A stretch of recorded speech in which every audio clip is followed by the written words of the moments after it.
kanaaf qindeeffannee isin biraan geenya an Daraartuu Garbaati. Yuunivarsiitiin Jimmaa barattoota sababa rakkoo nageenyaan barnoota isaanii adda kutan 780 simachuu beeksise. Yuunivarsiitichi barattoota Yuunivarsiitii Aksuum, Maqalee fi Addagiraatiitti barnoota isaanii ordofaa turuun sababa rakkoo nageenyaan barnoota isaanii adda kutan 780 simachuu isaa ibseera. Barattoota kanneeniif bakka abbootiin gadaa, amantaa, haadholiin siinqee fi jaarsoliin biyyaa argamanitti simannaan taasifameefii jira. Hawaasa Yuunivarsiitichaa waliin ta'uun barattoota kanneeniif deeggarsi barbaachisu kan taasifamuuf ta'u itti aanaa pirezidaantiin dhimmoota Akaadaamii Dr. Taaddasaa Habtaamuu fi itti aanaa pirezidaantiin bulchiinsaa fi tajaajila barattootaa Dr. Qananiisaa Lammii ibsuu ragaan Yuunivarsiitii Jimmaarraa argame ni mul'isa. Barattoonni yuunivarsiitiiwwan eeraman keessatti barachaa turuun sababa rakkoo nageenyaan barnoota isaanii adda kutuun yuunivarsiitiiwwan birootti ramadamuun barnoota isaanii akka itti fufan murtoo ministeerri barnootaa dabarse ordofee dhaabbilee barnootaa olaanoo kutaalee biyyattii garaagaraatti ramadamuun kan yaadatamudha.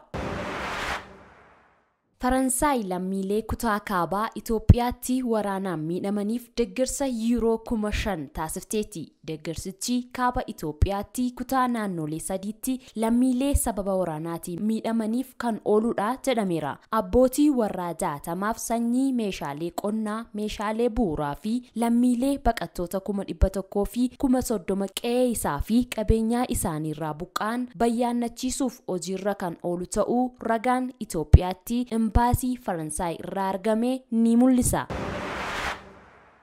Guyyoota itti aananitti hojiin suphaa sarara elektirikaa karra qoree hanga kamisee jiru kan hojjetamu ta'uu humni elektirikaa Itoophiyaa beeksise. Sararoonni daddabarsaa elektirikaa Shawaa Roobiitii hanga karra qoreedhaan irra ga'ee ture suphamanii xumuramuu ibsameera. Magaalota Jaawuhaa, Sanbatee, Haxaayee fi karra qoreetti sararoota humna olaanaa daddabarsan suphuun humna sararoota raabsaaf akka kennaniif qophiin taasifamaa jiraachuu beeksifameera. Hojiin suphaa kun akka xumurameen magaalonni kunneenii fi gandoonni baadiyyaa naannoo sanaa tajaajila kan argatan ta'uu ibsameera. Guyyoota itti aananittis sararri dabarsaa elektirikaa karra qoree hanga kamisee jiru kan hojjetamu ta'uu ragaan humna elektirikaa Itoophiyaarraa argame ni mul'isa. Miseensa Koongireesii Ameerikaa ayyaana dhalachuu Iyesuus Kiristoosiif maatii isaa waliin qawwee loggomatee suuraa ka'ee balaaleffannaan cimaan mudate. Suuraan kun haleellaa qawween barattoota irratti Maashigaanitti raawwate guyyaa muraasa booda gadi dhiifamuun isaa aarii namootaa jabeesseera. Bakka bu'aan kutaa biyya Keenaatik Toomaas Maasee suuraa kana Tiwiitarii irratti yoo maxxansu baga ayyaana geessan abbaa gannoo saantaa adaraa rasaasa fidii kottuu barreeffama jedhu waliin maxxanse. Suurichi maatii hedduu haleellaa qawween miidhaan irra ga'een akkasumas namoota siyaasa gama lamaaniinuu balaaleffatameera. Suuraan isaa mormii erga kaaseen booda Ab Maaseen Tiwiitarii irratti barreeffama deeggarsaa deebisee qoodaa ture akkasumas warreen isa mormaniif deebii kennaa ture. Namoonni hedduun miira namootaaf dhimma hin qabu jechuun isa qeeqani. Suuraan Ab Maasee haleellaa qawwee mana barnootaa Mishigaan keessatti lubbuu ijoollee 4 galaafatee fi 7 ammoo madeesseen booda ta'uun balaaleffannaa isa mudatee itti jabeesseera. Torbee darbe mucaan waggaa 15 tokko qawwee abbaa isaa butatee ba'ee barattoota irratti rasaasa firfirse. Maatiin mucaa kanaa ajjechaa kanaan himatamaniiru. Haleellaan qawwee akkanaa Ameerikaa keessatti baratamaadha. Yeroo maraa haleellaan akkasii yoo raawwatamu falmiin mirga qawwee hidhachuu haqamuu qabaa hin qabuu deebi'ee ka'aa jira jedhame.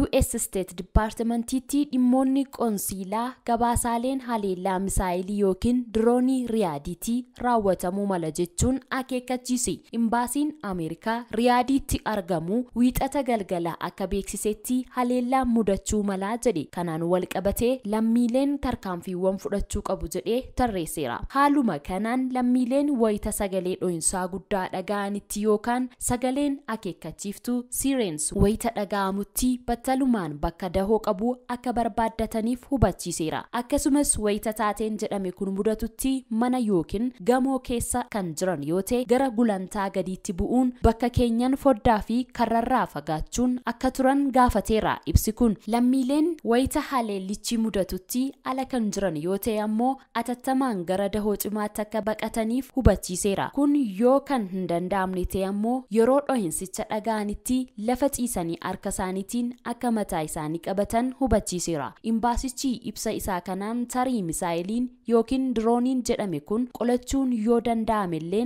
caccabaansaa balaa uumuu akka danda'u akeekkachiiseera. Kanaaf erga haleellaan jedhame kun raawwatameen boodallee bakka haleellaan mudatirraa fagaachuun qajeelfama mootummaatii fi oduuwwan gurguddoo akka hordofaniif gaafateera. Ameerikaan baatii waxabajjiirraa kaasuun lammiileen ishee gara Saawudiitti akka hin imalleef akeekkachiisa sadarkaa 4 kan sadarkaa olaanaadha jedhame baastee jirti. Kanaafis dhukkuba COVID-19 fi yaaddoo haleellaa misaayiliif diroonii garee dhaabbilee siivilii irratti raawwatamuu mala sodaa jedhuun akka ta'e akeekkachiisni kun eereera. Haleellaan diroonii fi misaayilii kun ni raawwatamu jedhamee kan yaadamu Iraanii fi garee milishoota Iraaniin deeggaraman kan akka warra Huutiisiin akka ta'e US ibsitee jirti.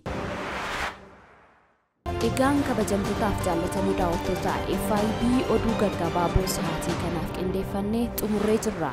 An Daraartuu Garbaatii qophiileen FiB kan biroon itti fufuu turtii gaarii.